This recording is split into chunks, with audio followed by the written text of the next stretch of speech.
What's up, everyone? We are heading into one of the most exciting weeks that we've seen in a couple months. We have some gigantic earnings on the schedule. We have a very important FOMC interest rate decision. And in today's video, we have an extra special treat for you guys, which is a $12.7 million trade from Friday that you will not want to miss. So you guys better stick with us towards the end. But Tom, we have a huge week ahead of us, so let's jump right into today's video.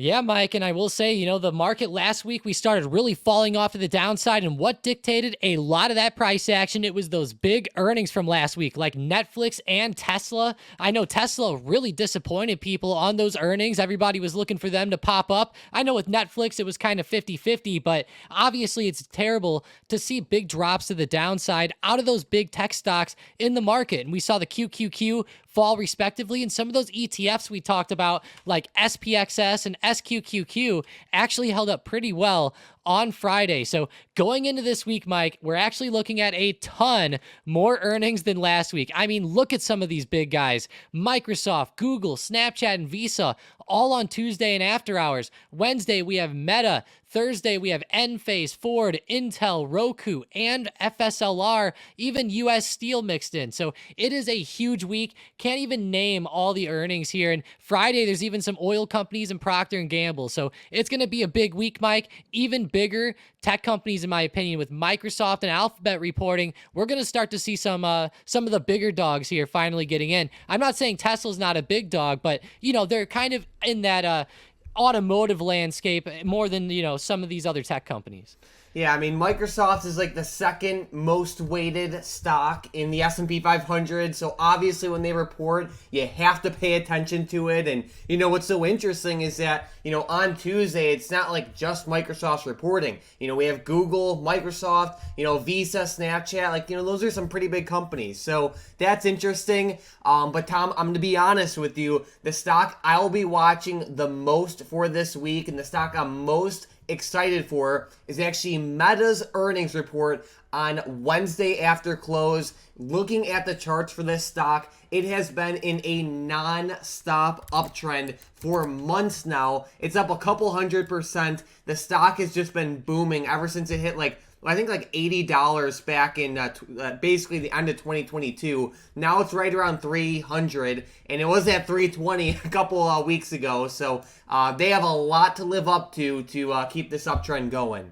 Yeah, they really do, and I'm curious to see what they have to say about threads and all that type of stuff that they've been doing. I know they've been working on headsets and a lot of different things, and hopefully they give us some updates on the metaverse even, maybe in the conference call or some type of updates on it at least. I'm hoping for something out of them, but I'm definitely not leaning in the upwards direction with some of these earnings this week, especially with how Netflix and Tesla went. I know that those might not dictate every company, but it definitely makes you sit there and wonder, man, if Microsoft and Google and some of these big dogs come in here this week and kind of flop on these earnings, we're going to start to see maybe some of the bigger selling that we've seen in a few months. And, like you mentioned, it's just been straight up for these companies for a long time. And if these earnings go south here, it could really start to push some of these down, in my opinion.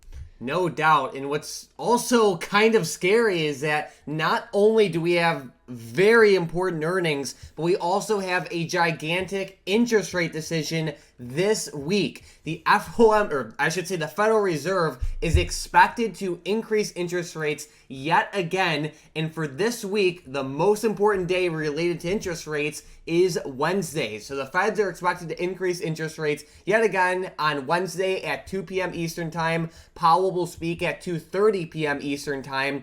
These types of events always move the markets in a giant way. And looking at the market pricing, we could see that there's a 99.2% chance of another interest rate hike. Crazy, Tom. It really is crazy, and I know this is actually a probabilities chart showing us it for the rest of the year. And, if we actually look at the bar chart, Mike, I mean, with it being 99%, it just looks insane right now. Like, imagine if there was a pause. That would be like one of the bigger surprises that we would see, I think, in a long time. They're really pricing in a hike there. And I know a lot of people agree with this, a lot of people don't. So, guys, let me know in the comments what you think they should do. I think that they should keep hiking rates to kind of get inflation down, but some people are now arguing inflation's kind of low already. So I'm curious, Mike. I know 3% is getting awfully close to their goal, and I know they paused on the last one, so who knows how the inflation rate's going to end up coming out over the next few weeks, but it's definitely cool to see these probabilities here. And Mike, I know that this might even start playing a role into like the VIX seasonality chart too. Like we see this VIX seasonality chart, we're getting into this time here where the VIX usually starts to pop up in the later part of the year, and I'm really wondering if maybe the Fed, if what they do on this meeting here with the hike might start to make this happen a little bit. And I think that there's definitely a possibility with that, and in combination with earnings, we could start to see a pretty crazy move here soon. Yeah, this week has potential to be really good or really bad, between the earnings, Powell speaking, and the Fed interest rate hike. Lots of volatilities coming our way. And I love the chart that you have on the screen right now, because it just goes to show you that, at least according to the past 32 years worth of data, it shows that around this time, the VIX tends to increase, and that doesn't guarantee that has to happen exactly like it has happened in the past this year, but hey, it is always good to look at historical data, so keep that in mind going forward. And when the VIX does rise, normally that's a really bad sign for the market, because every time the VIX has, popped up in the past, the market has struggled quite a bit. And when the VIX pops up, it's not like we're talking about like a, 1% down day. Most of the time, it's like a pretty scary sell-off. Yeah, it really is. And, there's sometimes where, like, even over the past couple of years, even as the market starts to rise, like in 2023 here, we've been on a pretty good uptrend, but you can see that even during some of the pullbacks this year, VIX would have some pretty insane moves to the upside. So I think that that's a very important chart to show, Mike. Obviously, VIX seasonality is going to, it really just shows that volatility starts to come in here at that later part of the year. And a lot of times whenever that happens, you see the market drop. So that's going to be huge here. And I think that combined with everything the Fed's doing here with probabilities, with keeping the rates high for a while, is going to be also like play a role in the market. Like, look at these, they're looking to keep it the same all the way into next year. They're not actually going to be dropping it down, at least on this pricing right now, all the way till March. So I think that's definitely a big factor there too. And it's just like whenever you have that in combination with VIX, and it's going to play a huge role on yields as well. Like there's so much going on in the economy right now, Mike. It's pretty insane. And I hate to say it, but it's almost like the bubble's getting ready to burst here soon. We shall see. So, Tom, while earnings and the interest rate decision this week are by far the most important events, what else do we have on the schedule? I know it's not going to be too crazy, but what do we have to know? Yeah, so Thursday, after the interest rate decision, we actually have the GDP growth rate. So that's pretty good, along with durable goods. I know that GDP growth rate's pretty important there, along with pending home sales Thursday. So that's big. And then Friday, we have personal income, personal spending, the PCE data. That's usually pretty big as well, shows kind of where people are spending their money. So definitely going to be a big week for data, Mike. We're going to have pretty much from Wednesday onwards, there's going to be some type of fairly large event each day. Sounds good. All right, Tom, and then some other kind of interesting news is actually with that crazy meme stock, AMC. The thing was soaring in after hours on Friday after some news came out, essentially where a judge in Delaware stopped AMC's plan to split and diluted stock with like the ape conversion and all that good stuff. So AMC's moving with some serious momentum, but this is also as there is a ton of hype around the new Barbie movie and the new Oppenheimer movie, which is pretty interesting. So, that is good to see, at least for AMC stock. Barbie had around $155 million in its first 3 days in theaters. So that's awesome. Oppenheimer hit around $80.5 million during its debut. So that's pretty good. And, maybe we'll see a run with AMC, but we all know how that stock is. Yeah, and I mean, man, Barbie, that's the biggest open in 2023. I mean, that's beating out every other movie so far this year out of the first 3 days. That is huge. And I'll be honest, Mike, Margot Robbie, The Wolf of Wall Street, I don't know, man.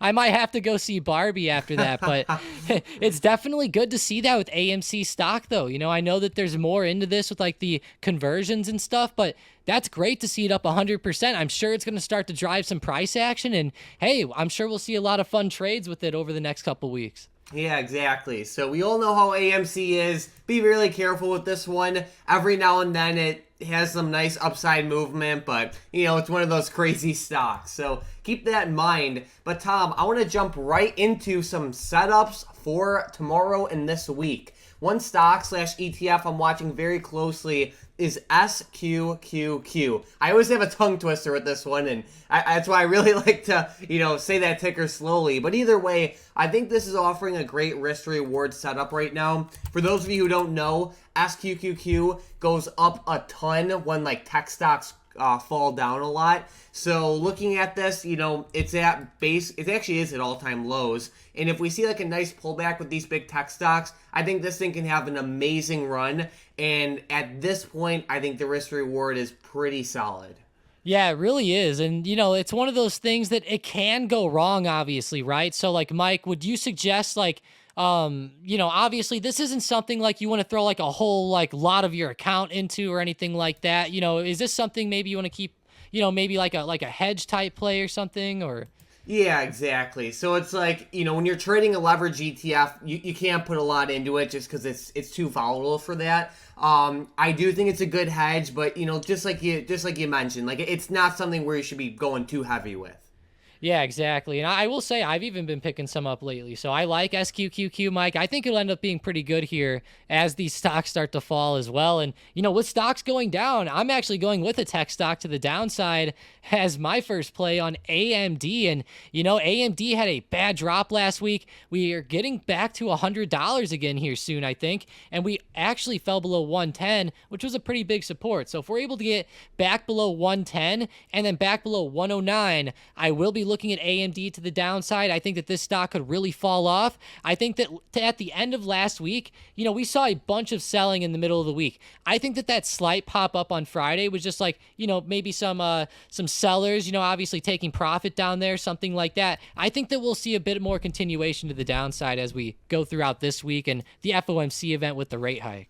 All right, sounds good. Another ETF I'm watching is TLT, and it's actually to the upside. So this one's a little bit controversial, but the way I see it is we have a stock market where valuations are relatively high. A lot of these big tech stocks are up a couple 100%. We are coming into a very important interest rate decision, and I can definitely see some investors want to resort to safety. When they resort to safety, they buy bonds. When they buy bonds, TLT goes up. So looking at TLT, it's also at a very low level. Historically speaking, drops like this are almost always followed by at least decent uptrends. So I am watching it to the upside. This ETF is not something crazy like some hype stock where it's going to jump 40% this week, but its options do move very good. So I will be watching it to the upside. Yeah, that could definitely be a good play. I know TLT, we've been looking at the upside for a while, and there's been a lot of big supports down here I've seen TLT start to bounce off of, and what's it doing? It's kind of following yields. I kind of feel like that maybe TLT will be a better play, like maybe at the beginning of next year whenever the Feds start lowering those interest rates again, but I do think it could be a good play here in the short term too, just depending what happens. I know that decision this week on Wednesday is going to play such a big role on yields in TLT that it should make it fun, even if it goes down. I mean, honestly, like you said, the options move great. So even it's kind of like an earnings play, right? You could even like react after the fact. Yeah, absolutely. 100%. Yeah, for sure. And, I'm actually looking at DraftKings to the upside this week. I know that they don't really have earnings here in the short term, but man, they have been having a ton of great movement, and I've been loving them to the upside. And whenever I speak about earnings here, like I think that DraftKings, they said it's supposed to be one of their maybe the first profitable year for them, so that would actually be great. So I'm hoping that they can continue up. They held up a lot better than most stocks last week, and I love that movement and that hold, especially as the market dropped. I thought that showed a lot of strength for DraftKings. Love to see it. So, Tom, it is now time to jump right into those momentum plays. And with the first one, we have good old Apple to the downside. Yeah, AAPL, definitely a bad move last week, Mike. And I know that it's hard to trade Apple to the downside, right? It's such a powerhouse. Even last week it was running, but oh man, towards the end we started dropping. So if they end up falling below this 191 support, I'll definitely be looking at puts on Apple. And man, like I said, it's hard to short them, Mike, but in this market, I think it's time. All right, with the next one, we have Disney actually to the upside. Yeah, that was very nice. They actually have been kind of inversing the SPY lately. Look at that weak correlation, negative 0.06 there. That is weak actually for Disney. So maybe they'll go up if they end up breaking above this 88 resistance from last week. Look at some calls, but that is pretty cool to see though. All right, and then with the last one, we have Alibaba in both directions. Yeah, I think this stock has a lot of volatility short term. If they end up falling under 91.40 here, look at puts. That's a pretty decent support from last week. But on the other side of things, if they end up breaking above 93.50, which is that high from pre-market on Friday, then go ahead and look at some calls. Alrighty, so we have the upside level for calls, we have the downside level for puts. Don't forget about Disney with that upside level as well, and Apple with the downside level. But Tom, it is now time for the $12.76 million big money trade of the day. And we are looking at CVS. So this one's pretty interesting. Someone dumped $12.76 million into some CVS call options. Now I'll tell you, it is not a bad setup. So more specifically, they bought the $72.50 strike calls that expire on November 17th of 2023. These call options are in the money, so basically it's just a bet that the stock will go up. They have some time to it. And looking at CVS, it has some recent highs of around like $111 that it made back in like February of 2022. Its all-time highs were made back in 2015, and that's around like 113 to 114. CVS is bouncing off a pretty strong support level, Tom, especially when you look on like a weekly or daily chart and you zoom out. Right around like $67 to $68 a share. It has been a pretty strong level over the years. And I like the setup right now. CVS is a stock that has actually gotten beaten down quite a bit this year in a time where other stocks, especially tech stocks, have had absolutely amazing runs. So what I can definitely see going forward, and I think what we've started to see a little bit already, is a rotation out of these big tech stocks and, maybe some flows into these like value stocks like CVS or maybe some of the banks or some stocks like Walmart or Coca-Cola or stuff like that. So I actually like the setup. Yeah, I do too. I feel like that there's been some flows definitely lately starting to change, and I think CVS is a good one. It's in that healthcare type of sector, and to see somebody throwing this much money in, and they're in the money calls as well, like there's almost no way they're shorting those. That would be wild. So, yeah, I love the play, Mike. $12 million in here, CVS. I think it's a pretty good play for the next few months. And you know what I do like is like, even if there is a pullback on CVS, there's a pretty big support here right around like $72. So like realistically, even if you're buying shares here, you could have like a stop maybe under 70 or something like that. And your risk reward for the next few years could be pretty darn high. Yeah, exactly. I mean, I know the options do expire in November, but it never hurts to buy more time. And even if you wanted to grab shares, that works too. I like what you were saying, maybe a stop around like 70, or if you wanted to give it like a lot of wiggle room, you could even give it a stop like around like 65 to 66. But that might be a little bit too much. It just depends what your profit target is. But to the upside, I mean, this thing can realistically run up to like the $88 level, maybe like 90 to 91. And if you really gave it some time, I wouldn't be surprised if we eventually retested 100. Yeah, I wouldn't either. I mean, that's a big level up there. And, we were just there, keep in mind, just a year ago. So it's not like, where it's foreign to being up there or anything like that. All that we need is just some good flows coming back, and we might see that happen soon. And with the big money in, it's definitely an interesting play that is tempting to follow. That's for sure.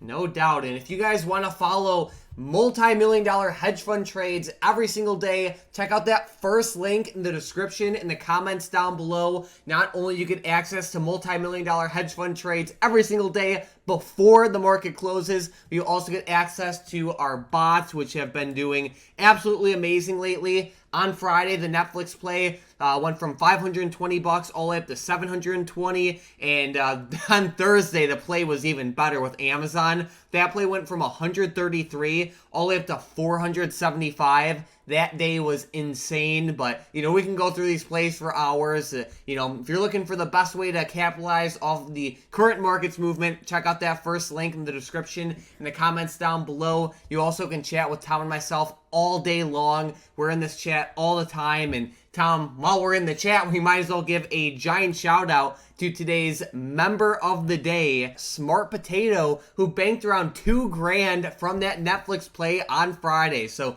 awesome job, Smart Potato. Huge shout out to you, and keep up that momentum going into this week. But Tom, it should be a pretty exciting week. Giant earnings, giant interest rate decision, great stock movement. I'm pretty excited.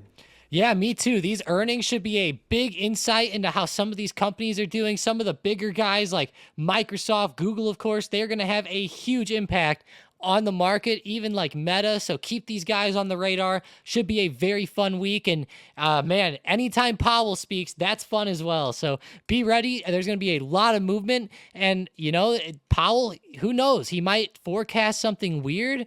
They might call off the mild recession they were talking about. There's probably going to be a lot of talk about that. So let's be ready, be prepared, and just be disciplined this week.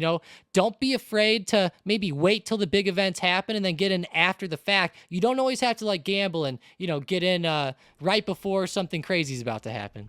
No doubt. And if you guys had a bad week last week, that's okay. Keep your head up high. This week's a new week. Stay disciplined. Don't trade with FOMO. Let the setups come to you. All the volatility you can ask for is coming to you this week. Of course, it's easy to make money when stocks go up, but it's even better to make money when stocks go down sometimes because the moves are just violent. Some ETFs to watch that go up when the market is down is SQQQ or SPXS or VXX. They all have great upside movement when people are panicking. Besides that, guys, if you're new to the channel, make sure to subscribe. When you subscribe, you'll see our videos recommended to you more often. And besides that, let's have an amazing week.